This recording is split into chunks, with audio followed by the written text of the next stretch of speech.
केंद्रीय रेल मंत्री आदरणीय अश्विनी वैष्णव जी समूचा विषय आपण समक्ष रखिंट अधिका किसी कहबार ना मुझे धन्यवाद देवी केंद्रीय रेल मंत्री को समस्त स्टाफ को धन्यवाद देवी पुरीवासी को कि जो भाई भाव ये समन्वय रेल ये भल कम चली पुरीर महाप्रभु रथयात्रा हूँ ओडार अस्मितार गाथा आवे 2 दिन पूर्वर ओडार माननीय मुख्यमंत्री दिल्ली पहुँची थे। दिल्ली रे आदरणीय अश्विनी वैष्णव जी ऑफिस से सघन बैठक होता काली रथयात्रा को लेकिन रेल परिचालना को लेकिन कौ भाव 15 लाख टू ऊर्ध जो भक्तगण ये आसवे सुविधा केमती हम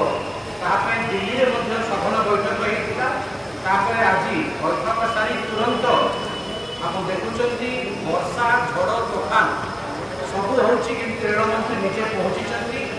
और लाइन इंस्पेक्शन वेहिकल रे पहुँची निज कैवेलकेड गाड़ी आसना से लाइन का भी इंस्पेक्ट करके स्पेशल ट्रेन में बसिक रेल लाइन केमती अच्छी स्वच्छता केमती अच्छी सब से बाट देखिए आसी मत भी सी बुझेले केमती कौटू केमती पैसेंजर आसो होल्डिंग एरिया कौटी कौन मत सी